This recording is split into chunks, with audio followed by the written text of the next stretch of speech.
Kale's hands shook as he placed the healing bowl at Joao's feet. The carved wooden vessel, the same one their grandmother had used to serve sacred medicines to 3 generations of warriors, felt like it weighed more than stone in his trembling fingers.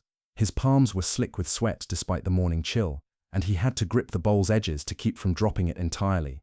The same hands that had sworn on his brother's grave to strangle this man were now serving him like some common servant. "Your brother died well," Joao said, not looking up from where he sat cross-legged on a woven mat, carefully measuring dried herbs with movements that spoke of years of practice. His Portuguese accent made every word sound like mockery to Kale's ears, each syllable a fresh cut across his heart. The man's voice was calm, almost gentle, which somehow made it worse. He fought like 10 men, like 20. Kale's jaw clenched so hard his teeth ached. A muscle jumped in his cheek, and he could taste copper where he'd bitten his tongue.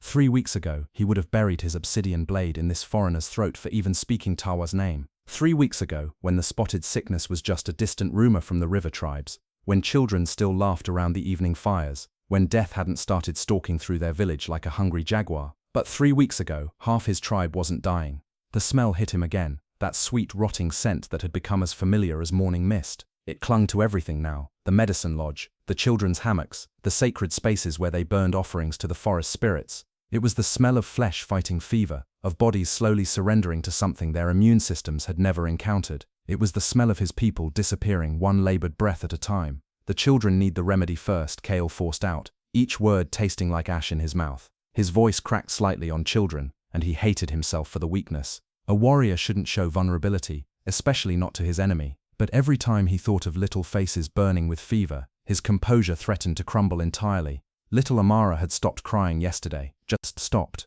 Her fever-bright eyes had lost their focus, and she lay in her mother's arms like a broken bird, her tiny chest barely rising and falling. Tawa's daughter, his own blood, the child who used to chase fireflies and laugh at his bad jokes. And here he was, serving her father's killer, like some Portuguese house slave, swallowing his pride because it was the only way to save her life. Joao finally looked at him, those pale green eyes, the color of deep river water where the light never quite reached, studying Kale's face with uncomfortable intensity. There was something almost like respect there, mixed with something else: regret, calculation, pity. Kale couldn't tell, and that made him angrier. He wanted this man to be simple, easy to hate, but nothing about Joao was simple. "You're stronger than I thought, boy. Don't call me boy." The words came out sharper than Kale intended, loaded with 3 weeks of suppressed rage and humiliation. He was 19, had taken his first enemy's scalp at 16, had led successful raids against tribes twice their size. He was not a boy, especially not to this foreign killer. Joao's mouth twitched, not quite a smile, but close.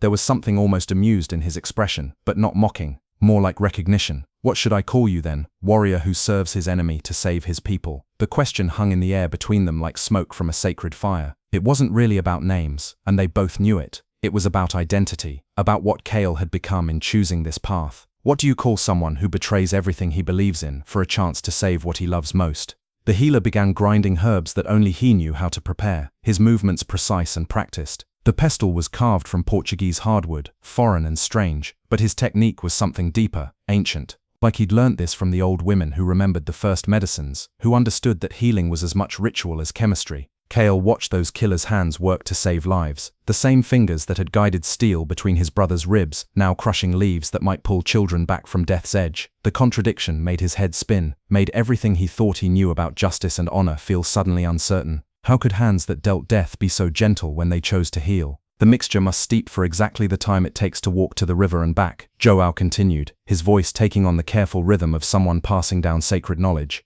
"No longer, or the bitter compounds overwhelm the healing ones. No shorter, or the medicine lacks the strength to fight what's killing them." He was teaching him. This man who'd destroyed his world was calmly explaining how to save what remained of it, sharing knowledge that could mean the difference between life and death for dozens of people. The generosity of it was almost insulting, as if Joao thought a few healing techniques could balance the scales between them. Kale wondered if this was what honor felt like when it broke you in half. Let me tell you how a warrior ends up serving his greatest enemy, because the path to this moment started long before any of us understood what we were walking toward. It began 6 months ago, when the Portuguese traders first appeared at the bend in the Great River like ghosts materializing from morning mist. Most tribes had learned to avoid them by then. Everyone knew these pale men brought nothing but trouble wrapped in promises of prosperity. Stories traveled fast along the waterways, entire villages disappeared overnight, children stolen for their ships, sacred forests cut down for timber that fed foreign fires thousands of miles away. But Tawa was different. He'd always been different. Even as a child, he'd been the one asking questions that made the elders shift uncomfortably around the fire. Why did their enemies raid instead of trade? Why did the river spirits favor some seasons over others? Why did their father's father refuse to speak of the great sickness that came from the eastern lands 2 generations ago? Their grandmother would hush him, say some knowledge was too dangerous for young minds. But Tawa never stopped wondering. When he became war leader at 24, youngest in tribal memory, he brought that same dangerous curiosity to everything. Where other leaders saw threats to be avoided, Tawa saw puzzles to solve. Where they saw strangers to fear, he saw knowledge to gain. It was what made him brilliant and what would ultimately destroy him. They have medicines we've never seen, he told the council that first night after the Portuguese made contact, his voice carrying the quiet authority that made even the eldest warriors lean forward to listen. Tools that could help us survive the dry seasons, knowledge of the wider world that could protect us from what's coming. The council chamber fell silent, except for the crackle of the central fire and the distant sound of children playing outside. Kalult had argued against it from the beginning, standing up despite the disapproving looks from the elders who thought 19 was too young to challenge a war leader's judgment. Since when do strangers give gifts without wanting something in return? He'd demanded, his voice echoing off the lodge's walls. Since when do we make decisions based on curiosity instead of wisdom passed down by our ancestors?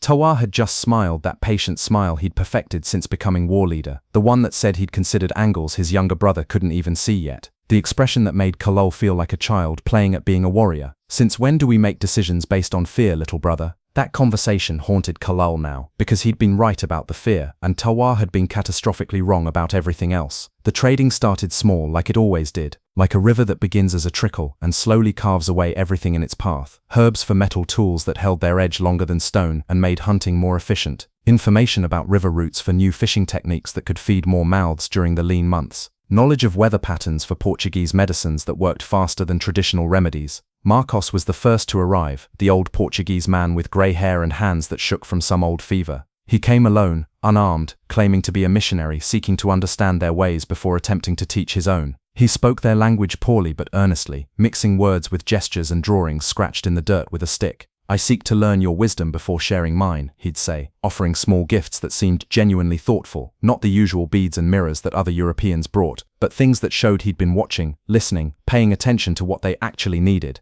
Seeds for plants that would grow in their soil, techniques for preserving fish that made their stores last longer through the dry season. Slowly, carefully, like a spider spinning a web, trust began to build. Then came others. João arrived a month later, introduced as Marcos's apprentice, a healer learning the old ways to complement his European medical training. He was tall for a Portuguese, with dark hair and scars that spoke of old battles, but his hands were gentle when he examined sick children. His knowledge of plants rivaled even old Naira's, and he seemed genuinely interested in their traditional medicines rather than dismissing them as primitive superstition. But Kyle noticed things others missed. It's what made him a good scout. The ability to see patterns where others saw coincidence, to catch details that didn't quite fit the larger picture. He noticed how João's eyes tracked their defensive positions when he thought no one was looking, how his casual questions about their numbers always seemed to cover the same ground from different angles, how he paid attention to their patrol schedules, their weakest defensive points, their escape routes through the forest. Small things that could have been innocent curiosity, but added up to something more systematic. When Kyle brought his concerns to Tawa, his brother waved them away with the irritating confidence of someone who thought he understood human nature better than his paranoid younger sibling. You see enemies everywhere, little brother. Not everyone is trying to destroy us. Sometimes a healer is just a healer. No, Kyle had shot back, frustration making his voice sharper than he'd intended. But the ones who are enemies get close by pretending they're not. That's what makes them dangerous. Tawa had laughed, actually laughed, and clapped him on the shoulder like he was still a child worried about monsters hiding in the shadows. Learn to tell the difference between healthy caution and destructive paranoia. It'll serve you well when your time comes to lead. That conversation haunted Kyle now, because he'd never gotten the chance to say I told you so. Because being right about danger meant nothing when the person you were trying to protect was already dead. The Portuguese had been planning for months. Every friendly conversation, every shared meal, every moment of growing trust had been part of a larger strategy that none of them had been clever enough to see. They'd mapped defenses, counted warriors, identified weaknesses. They'd learned exactly how to hurt them in the way that would break them fastest and most completely. And Tawa, brilliant and curious and fatally optimistic Tawa, had given them everything they needed to destroy what he was trying to protect. The attack came just after dawn, when the morning mist still hung over the river like smoke from the night spirit's fires. It was the time when the village was most vulnerable, too early for the day watch to be fully alert, too late for the night guards to maintain their edge. Kale had been checking snares near the village edge, following tracks that had looked strange in yesterday's fading light. Wild pig, but moving in patterns that didn't make sense for animals. Too direct, too purposeful, like they were being driven rather than foraging naturally. Now he knew why. Men had been herding them, using the noise to mask the sound of their approach through the undergrowth. He was kneeling beside a triggered trap, trying to piece together what had spooked the animals, when the first scream tore through the morning air like a jaguar's roar. The sound hit him like cold water, cutting through the peaceful morning sounds of birds and flowing water. High-pitched, desperate, cut short too quickly. A woman's voice, but distorted by terror and distance. He couldn't tell who, but it didn't matter. That sound meant only one thing. Kale dropped everything and ran, crashing through underbrush that caught at his skin, and grabbed at his weapons, his heart hammering against his ribs like a trapped bird, desperate to escape. Branches whipped across his face, drawing blood he didn't feel, and thorns tore at his arms as he forced his way through vegetation that seemed determined to slow him down. But by the time he reached the central clearing, the fighting was already brutal and one-sided. The Portuguese had brought more than traders this time, armed men with metal weapons and those strange fire sticks that made thunder and death from impossible distances. They moved like professional soldiers, like men who'd done this before in other villages, to other tribes who'd made the mistake of trusting European promises. The coordination was perfect, surgical in its efficiency. They'd hit the medicine lodge first, where the elders slept and the sick recovered, where the tribe's most vulnerable members could be eliminated quickly. Then the food stores, ensuring starvation would follow even if they failed to achieve total victory. The weapon caches, where their best arms were kept. The escape routes Kale had worried they'd been mapping during those peaceful months of cultural exchange. Every weakness his people had, every vulnerability they'd shared in trust, was being used against them with devastating effect. But what shocked Kale most was seeing João in the middle of it all, transformed from the gentle healer who'd sung lullabies to sick children into something out of their darkest war stories. Don was the quiet man who'd traded medicines for their trust, who'd sat with fevered babies through long nights and learned their traditional songs. This version of João moved like death itself, his borrowed healer's robes replaced by Portuguese armor that gleamed dully in the morning light. In his hands, a curved blade danced between tribal warriors like it was part of him, like it had been forged specifically for his grip. João fought like he'd been born for war rather than healing. Every movement was efficient, calculated, deadly. He used their own fighting styles against them, techniques he'd learned during those peaceful months, cultural knowledge turned into weapons of betrayal. When young Mateo came at him with a traditional war club, João deflected using a defensive pattern that old Joaquim had taught him just weeks before. When Itana tried to flank him with the move their father had developed, he countered with a technique that Kale's own grandfather had shown him as a child. They'd been training their own executioner, teaching him everything he needed to destroy them. That's when Kale saw his brother. Tawa was in the center of the chaos, surrounded but not overwhelmed. Even facing betrayal on this scale, even seeing his trust turned into a weapon against his people, he fought like the leader he'd always been. His war club, the one their father had carved from ironwood, blessed by 3 shamans, the one that had never failed him in battle, spun in patterns that were poetry and violence combined. 3 Portuguese soldiers circled him like hunters around a cornered jaguar, but Tawa was anything but cornered. He moved like water, like wind, like all the natural forces their people had learned to move with rather than against. Blood ran from a dozen cuts across his arms and chest. His breathing was harsh and labored, but his eyes burned with the fury of a man who'd finally understood the true nature of the game he'd been playing. He was magnificent in his rage and heartbreak. Kale threw his spear with all the force 20 years of training could provide, the obsidian point taking one of Tawa's attackers in the shoulder and spinning him away from the fight. His brother's eyes found his across the chaos, 50 yards of torn earth and smoke and dying men, and for a moment they were just kids again. Boys practicing with wooden weapons behind their father's lodge, fighting side by side against imaginary enemies, dreaming of the day they'd protect their people together for real. But João was behind Tawa now, moving with the deadly grace of a predator who'd been waiting for exactly this moment. The Portuguese healer-turned-warrior moved like flowing water, his blade already in motion, already committed to its arc. Tawa was turning, his warrior's instincts screaming warnings that came just a heartbeat too late. He was tired from fighting multiple opponents, wounded from a dozen small cuts that had slowly drained his strength, and there'd been too many enemies for too long. "Brother!" Kale screamed, his voice breaking with desperate terror, but the warning came too late. João's blade slipped between Tawa's ribs like water finding a crack in stone. Clean, precise, final. The steel emerged from his brother's chest shining red in the morning light, and time seemed to stop as if the forest spirits themselves were holding their breath. Tawa looked down at the metal emerging from his body with something almost like surprise, like this was a puzzle he hadn't expected to encounter. His war club slipped from suddenly nerveless fingers, hitting the ground with a sound like breaking thunder that seemed to echo forever.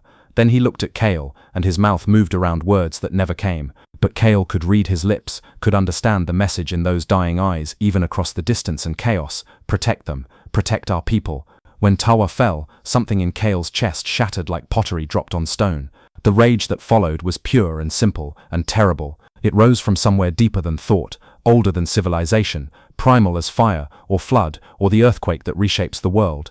Kale fought like a man possessed, like someone with nothing left to lose and everything left to avenge. He cut through Portuguese soldiers with his brother's blood still wet on the ground, moving toward João with singular purpose that brooked no obstacle. His obsidian blade found gaps in armor with deadly precision, his father's training guiding his hands while his heart screamed for vengeance. Men fell before him, around him, but he barely noticed. There was only João, only the distance between them, only the debt that needed paying in blood, but the Portuguese were already retreating as efficiently as they'd attacked. This hadn't been conquest, it had been something worse, a demonstration, a message written in blood and betrayal that said, "This is what happens when you trust us, this is what we can do when we choose to, this is how easily we can destroy everything you love." They'd gotten what they came for and melted back into the forest like smoke, leaving behind bodies and grief and the kind of wound that never really healed. João looked back once as they withdrew, his eyes meeting Kale's across 50 yards of torn earth and scattered bodies.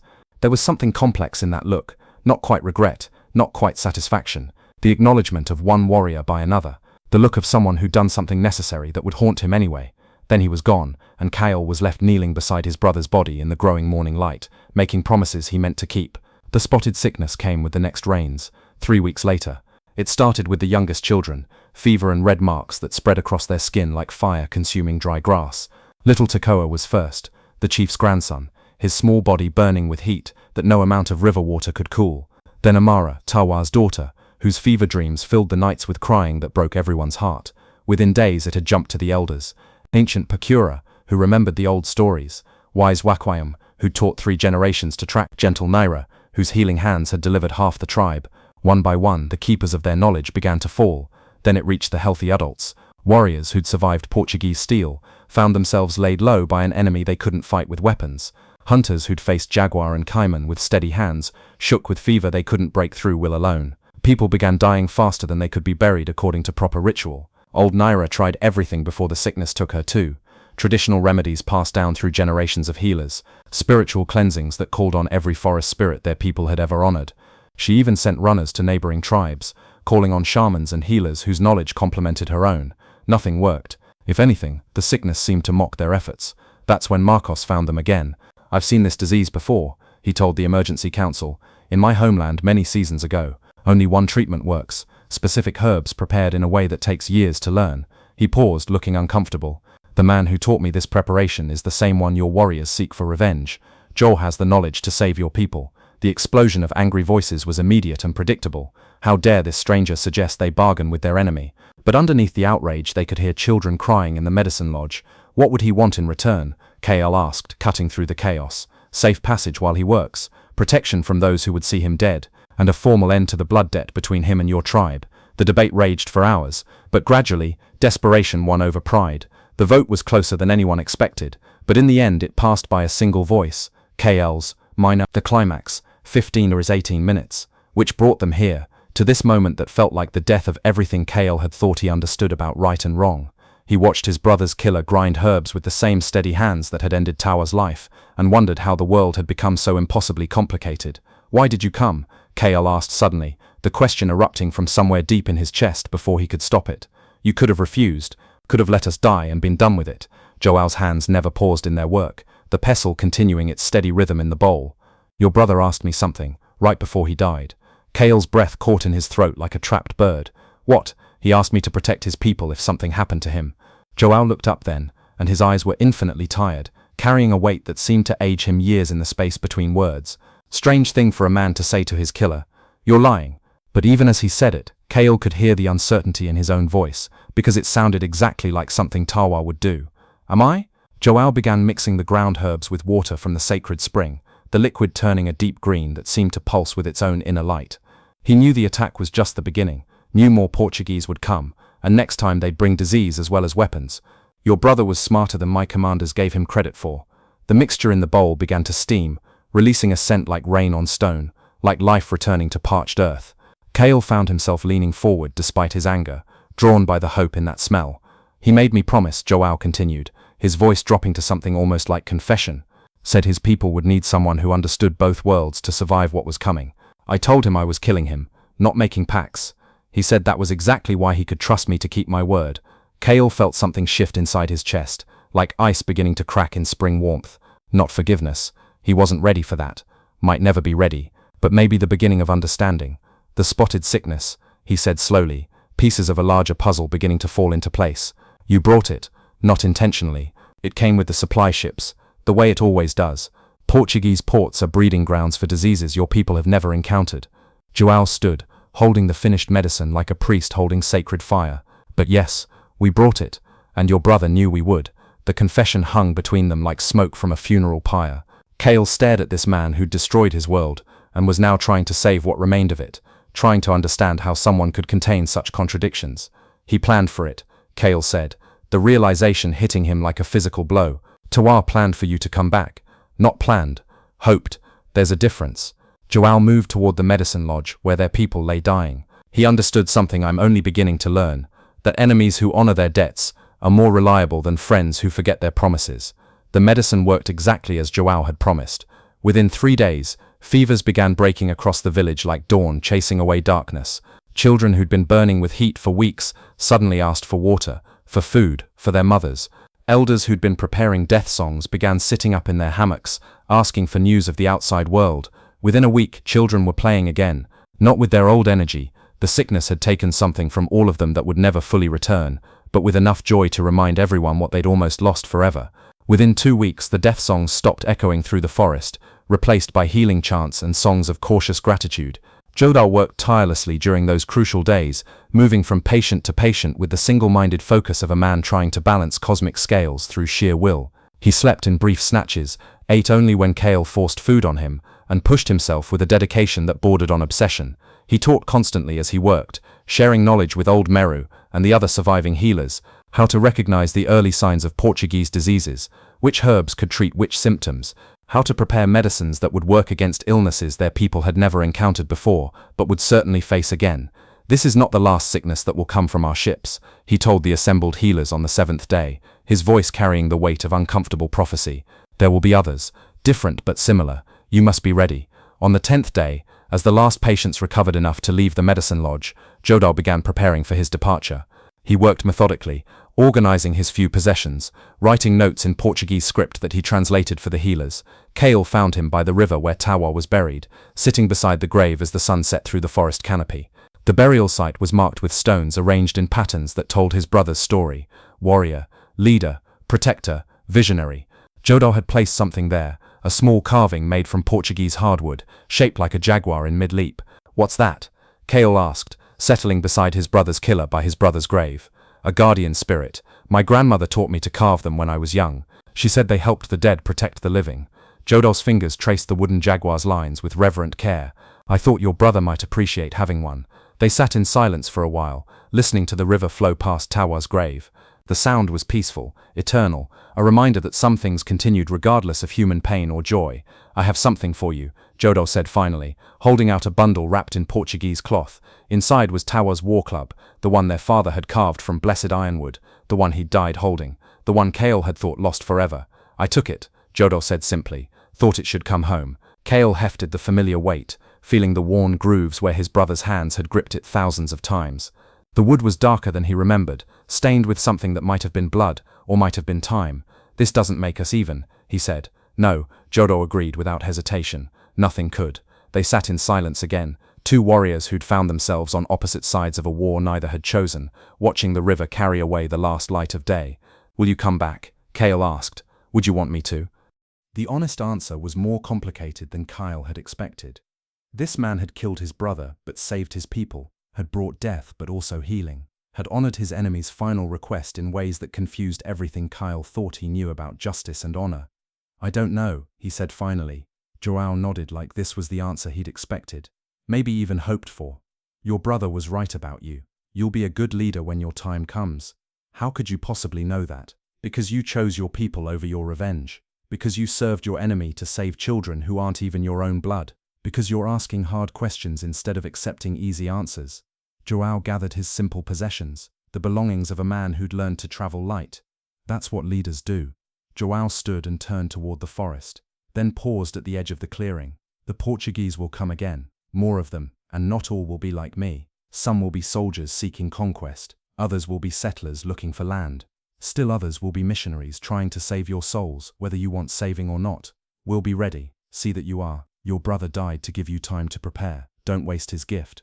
Joao walked toward the forest, then called back without turning around. Your brother said to tell you something. He said strength isn't about holding on to anger, it's about knowing when to let it go for something more important. Kale watched until the Portuguese healer disappeared into shadows and mist, and the vast green world that stretched beyond their small village. Then he knelt by Tawa's grave and placed the war club on the freshly turned earth, next to the wooden jaguar that would guard his brother's spirit.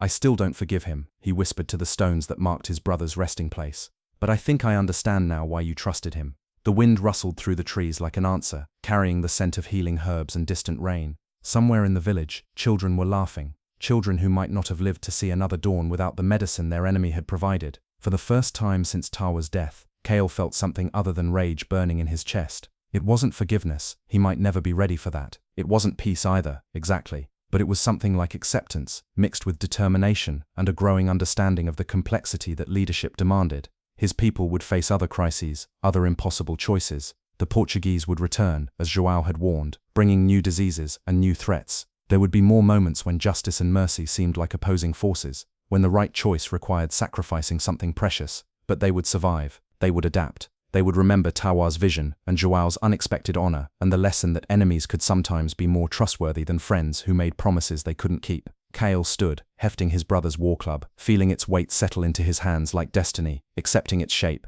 Tomorrow he would begin preparing his people for what was coming. Tonight he would mourn what was lost and celebrate what had been saved. It was enough to start with. It was more than enough. In the distance, thunder rolled across the forest, promising rain that would wash the earth clean and help new things grow in the spaces where old things had died. Kale smiled at the sound, thinking his brother would have appreciated the symbolism. Some endings, after all, were just beginnings, wearing different clothes.